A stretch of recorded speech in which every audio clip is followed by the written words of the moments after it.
आपल्यासोबत नागपुरातून काँग्रेसचे उमेदवार विकास ठाकरे आहेत। विकासजी, विलास मुत्तेमवारांनी जे काल वक्तव्य केला त्याच्यानंतर आज नागपुरात आंदोलन सुरू झालेले आहे, तक्रारी केल्या जात आहेत। तुम्हाला एक उमेदवार म्हणून काय वाटते? आचारसंहिता सध्या लागू आहे।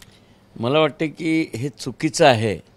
मुत्तेमवार साहेबांनी जे बोललं होतं ते तुम्ही अबकी बार 400 पार म्हणजे कोणाचं काही असं कोणाचं वैयक्तिक नाव घेऊन ते कधीच बोलले नाही।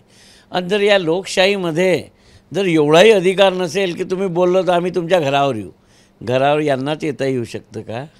या शहरात हजारो कार्यकर्ते आमच्याजवळ, जर आम्ही हा विचार केला ना तर शहरातली शांतता भंग होईल। परंतु आम्ही या शहरातली शांतता निवडणुकीच्या काळात भंग होऊ देणार नाही। आम्ही रीतसर निवडणूक आयुक्तांना सांगू आणि ज्या कोणी जबाबदार असतील त्यांना सांगू की ही पद्धत चुकीची आहे। यांचे 20 लोक आले, आमचे काही लोक रस्त्यावर निघतील आणि मग काही ते निवडणूक सोडून दुसरा रणसंग्राम करायचा आहे का?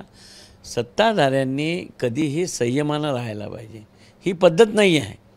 आता नागपूर शहरामध्ये सगळ्याच पक्षाचे लोक आहे ना, आणि एकीकडे 8-10 पक्ष मिळून यांच्या विरोधात लढत आहे। आमच्याजवळ एवढा मॅन पॉवर आहे की आता माहीत झालं तर इथे 500 लोक जमा झाले। पण आम्हाला नागपुरातली शांतता भंग होऊ द्यायची नाही। आम्ही रीतसर निवडणूक आयोगाकडे तक्रार करून जे कोणी असतील त्यांच्यावर गुन्हे दाखल झाले पाहिजे ही मागणी करू। या लोकशाहीमध्ये सर्वांना अधिकार आहे बोलायचा, मतं मागायचा अधिकार आहे। जर सत्ताधाऱ्यांनी चुका केल्या तर चुका काढायचा अधिकार आहे। याच्या आधी भाजपवाल्यांनी केलं नाही का? हा सुद्धा मोठा प्रश्न आहे। आणि म्हणून मस्त की नागपुरातली शांतता कायम राहावी। नागपूर हे सर्व धर्म समभावाचं प्रतीक आहे। इथे जे काही लोक असतील नेते मंडळी, त्यांनी आपल्या कार्यकर्त्यांना समज द्यावा, अन्यथा निवडणूक राहील दुसरीकडे आणि इथे दुसरंच काहीतरी होईल। पण आम्हाला ते होऊ द्यायचं नाही आहे। आम्ही शांततेने निवडणूक लढणार आहे। 10 वर्ष सत्ता चालवल्यानंतर जर काही चुका झाला असतील, लोकतंत्रामध्ये एक मतदार म्हणून, नेता नाही मतदार म्हणून त्या चुका काढण्याचा अधिकार प्रत्येक मतदाराला आहे आणि तो काढला जाईलच।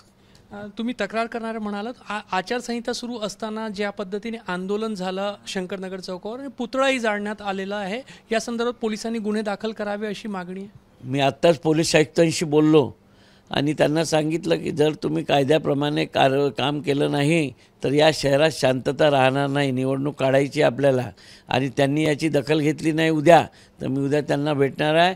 कोण निवडणूक इथलं मुख्य आहे त्यांनाही भेटणार आहे आणि या घटनेची चौकशी करून हे का झालं, कोणाच्या इशाऱ्यावर झालं याच्यावर गुन्हा दाखल करण्याची मागणी करणार आहे। तर विकास ठाकरे स्पष्ट इशारा देत आहेत प्रशासनाला की ज्या पद्धतीने आंदोलन करण्यात आलेलं आहे त्या संदर्भात कायदेशीर कारवाई करण्यात यावी आणि आंदोलन करणारे जे लोक आहेत त्यांच्या विरोधात गुन्हा दाखल झाला पाहिजे।